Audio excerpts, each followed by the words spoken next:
Let's say एक Gen Z brand launch करना है मुझे, थोड़ा सा और मसाला इसमें डालते हैं। ठीक है कि एक जेनजी मार्केट के लिए, जेनजी मतलब जो आजकल के जो बच्चे जनरेशन होगी, मुझे उनके लिए एक परफ्यूम लॉन्च करनी है। ठीक है, अभी एक लाइव प्लानिंग करते हैं कि क्या किया जाए उनके लिए परफ्यूम लॉन्च करने के लिए। अब मैं आपको ब्रीफ में क्या लिख के दूं जिससे आपको समझ में आ जाए कि इस बंदे को मुझे ये फॉर्मुलेशन बना के देखो जेनजी, पहले तो आप मुझे एज ब्रैकेट दोगे कि मेरा 18 से 30 का है या मेरा 18 से 35 का एज ब्रैकेट। 13 to 25 रेंज पकड़। 13 to 25, इसमें से 13 to 25 रेंज में मेरे कॉलेज गोइंग है, बिल्कुल है, जो दिन में ज़्यादा जाते होंगे, बिल्कुल, जो रात को भी पार्टी करते हैं, करेक्ट, ठीक है, और ये सबसे ज़्यादा बाहर घूमते हैं।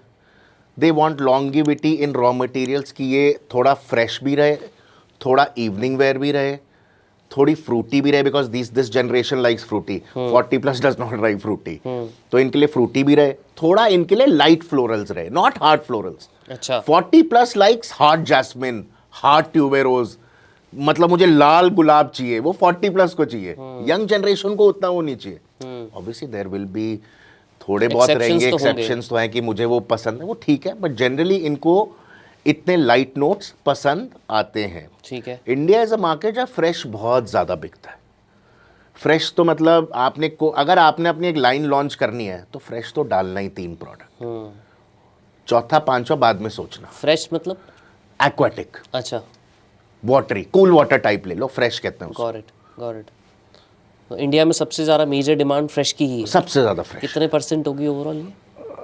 आई think it will be more than 80%, 90%? नहीं, ऐसा नहीं, 50% 50% fresh is a very dominant number, extremely dominant numbers. There is no brand who can survive without a fresh fragrance. It has to happen यार। मतलब अगर आपको जेनजी के लिए भी कुछ करना है तो फ्रेश रेंज तो निकालनी ही चाहिए। सबसे पहले फ्रेश रेंज तो आप निकालोगे ही, उसके बिना तो आपका काम ही नहीं चलेगा। Okay, fresh is very important. ये जो फ्रेश वाला जो कॉन्सेप्ट है, एक्वाटिक रेंज बोल लीजिए, ये इंडिया में ज़्यादा है या बाहर सेम ही चीज़ है? इंडिया।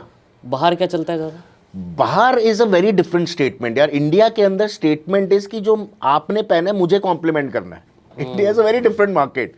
बाहर everyone is wearing for themselves. बाहर तो ऑलरेडी बहुत इवॉल्व हो चुकी है मार्केट। अगर मैं परफ्यूम ले रहा हूं तो मैंने सिर्फ 2 स्प्रे यहाँ आराम से मारने पल्स पॉइंट पे और मैं चला गया, क्योंकि I want to smell good my self.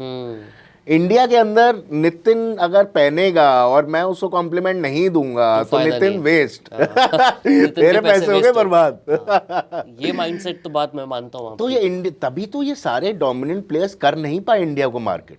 मॉसेमजा is giving you a concentration which is very high on your skin, price point being half 1/3 of my brands in the market. For example 10,000 का जो perfume है मैं आपको 2900 3,000 में दे रहा हूँ, formulation using the same raw materials, everything, and giving you the better concept. बस मेरा नाम बर्बरी नहीं है बस, तो नाम मॉसेमजा। बट आज क्या है, अब यही बात है ना, मैंने आप बॉस नहीं लिखा तो परफ्यूम में बॉस की जरूरत नहीं है ना। परफ्यूम में क्या है, स्मेल अच्छी होनी चाहिए, बोतल थोड़ा ना कोई लेके घूम रहा है। करेक्ट। या तो शर्ट में तो बॉस लिखा है ना, वहां तो नहीं है ना, आपके बोतल लेके घूम रहे हो नहीं ना, सिर्फ स्प्रे कर रहे हो, अच्छे लग रहे हो, ठीक है। बट इंडिया में क्या ये अभी भी एस्पिरेशन है बहुत ज़्यादा कि यार बॉस का बोलूँ किसी को? क्योंकि इंडिया में क्या है ना, मैंने परफ्यूम लगाया, जैसे आपने बोला कि अगर नितिन ने परफ्यूम लगाया और किसी ने उसको कॉम्प्लीमेंट नहीं किया तो कोई फ़ायदा नहीं है, करेक्ट? हाँ। अब जब नितिन को कोई कॉम्प्लीमेंट करेगा तो वो उससे ये भी पूछेगा कि यार कौन सा ब्रांड का परफ्यूम है, राइट। अब वहाँ पर नितिन की एक सेल्फ अस्टीम पे बात आ जाती है कि यार अब मैं अगर गुची ना बोलूँ या बर्बरी ना बोलूं तो हो सकता है ये मेरे को छोटा समझे। यहाँ पे क्या गैप है ब्रांड का? बहुत गैप है यार। देखो अब क्यों, जिसने पहले मर्सिडीज कभी नहीं खरीदी होती, उस जब खरीद लेता है उसके बाद उसका शौक उतर जाता है। हाँ।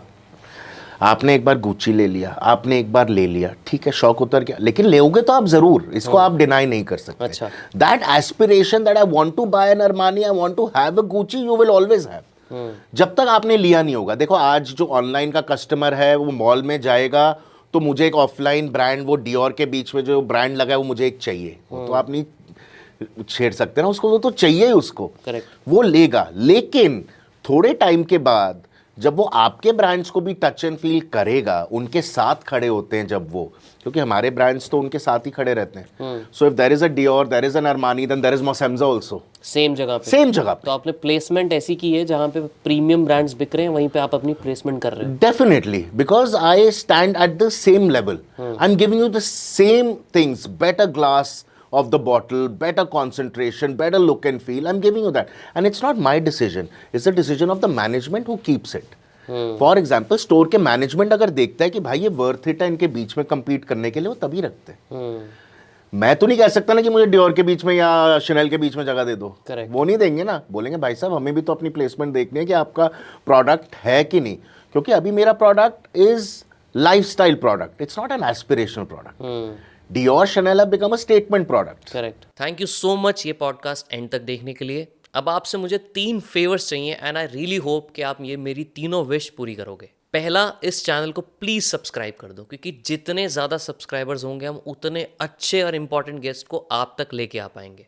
दूसरा, मुझे प्लीज़ कमेंट में ये बताओ कि आपको इस पूरे एपिसोड में सबसे अच्छा क्या लगा, एंड ऐसे कौन से गेस्ट हैं जो हम अपने पॉडकास्ट पे बुलाएं, उनका नाम प्लीज़ कमेंट में ज़रूर बताओ. एंड तीसरा फेवर, ये एपिसोड प्लीज़ एक इंसान के साथ तो आपको ज़रूर शेयर करना है, क्योंकि हो सकता है उनकी लाइफ में उनको कुछ नया सीखने को मिल जाए. आपसे मिलेंगे अब नेक्स्ट एपिसोड में.